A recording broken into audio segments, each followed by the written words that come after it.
refrigerator's doors are misaligned, this is an easy adjustment. First, closely inspect the height difference of the doors.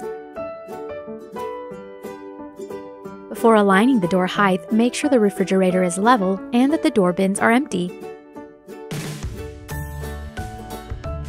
Then, using the height lever located at the bottom of either door, rotate the lever toward the back of the door to lower it.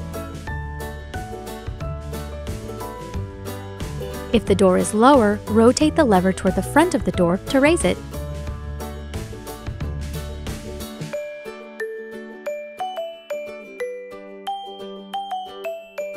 If the top of your freezer doors are misaligned, slightly lift up the door you want to adjust. The adjustment process is the same for either door.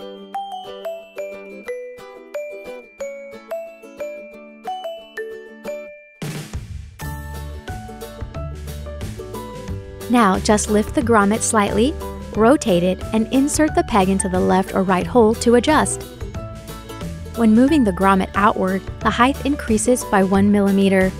When moving it inward, the height decreases by 1 mm.